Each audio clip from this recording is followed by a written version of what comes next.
Hello hi नमस्ते प्रणाम दीदी बहनी अरे आप सब कैसे उम्मीद करी थी कि आप सब दीदी बहनी अरे बहुत अच्छी होंगी और बहुत अच्छी है।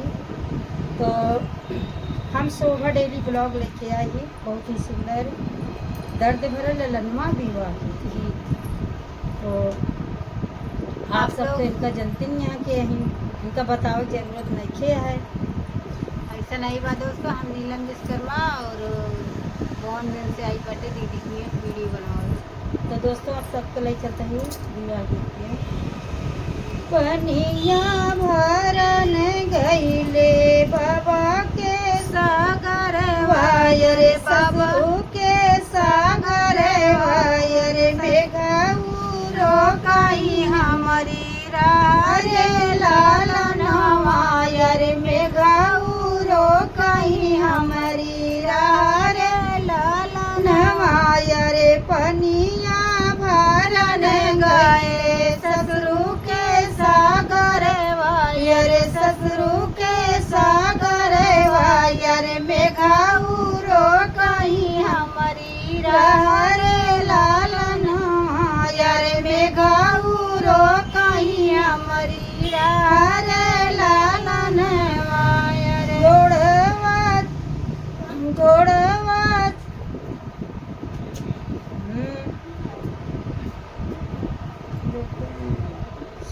छोड़ऊ ना छोड़ऊ मेघऊ हमारी डगरिया रे हमारी डगरिया रे लहुरी नाना देवीदा करब रे लालन वायर लहुरी नाना देवीदा करब रे लालन वायर छोड़ा ना छोड़ा मेघऊ हमारी डगरिया रे हमारी डगरिया रे लहुरी नाना देवीदा करब रे लालन वायर लहुरी नाना देवीदा करब रे लालन वायर एतना सुनत मेघऊ बहुत खुशिया भाए बहुत खुशिया भाए जाई पहुँचाई ससुर दुआर रे लालन वायर जाई पहुँचाई ससुर दुआर रे लालन वायर अंगन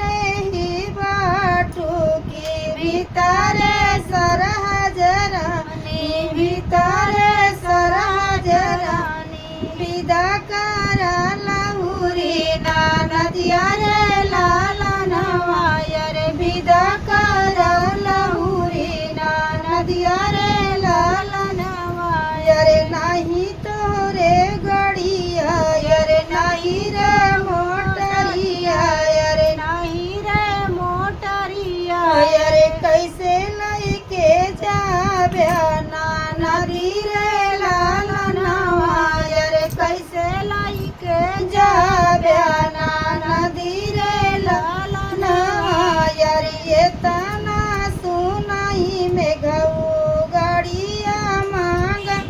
वायर डरिया मांगा माई मोटरिया मांगा वायर विदा कर लहुरी नदिया रे लालन वायर विदा कर लहुरी नदिया रे लालन वायर विदा कर लहुरी नदिया रे लालन वायर नहीं तोरे हाथिया यर नहीं तोरे घोड़ा वायर नहीं तोरे घोड़ा वायर नहीं तोरे केहू बाराती रे लालन वायर नहीं तोरे केहू बाराती रे लालन वायर एतना सुनाई मेघऊ घोड़ावा खरीदाई रे घोड़िया खरीदाई रे हाथिया खरीदाई ढेर लइके यहाँ माई बाराती रे लालन वायर ढेर लइके यहाँ माई बाराती रे लालन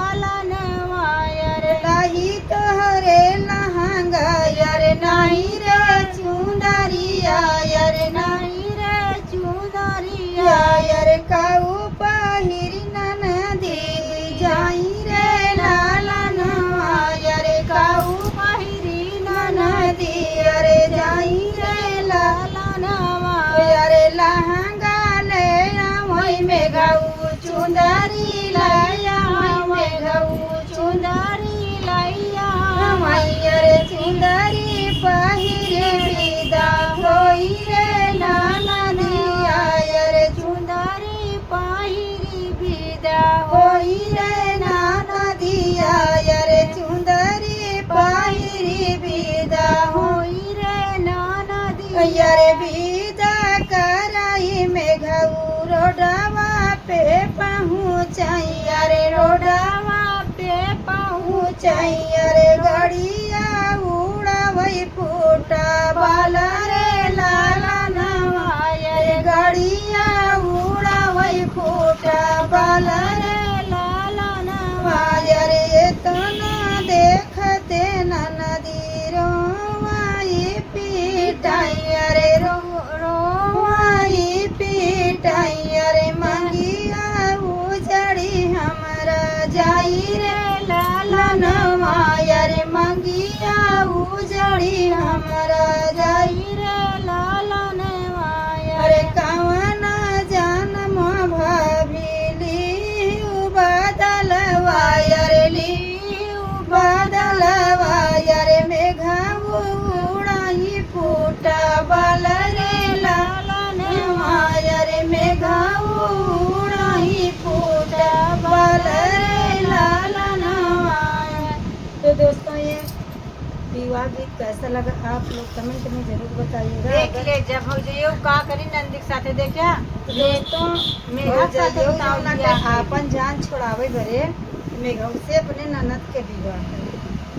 तो दोस्तों विवाह गीत कैसा लगा आप लोग अगर जरा सा भी आप लोग को अच्छा लगे दोस्तों तो लाइक सब्सक्राइब शेयर कमेंट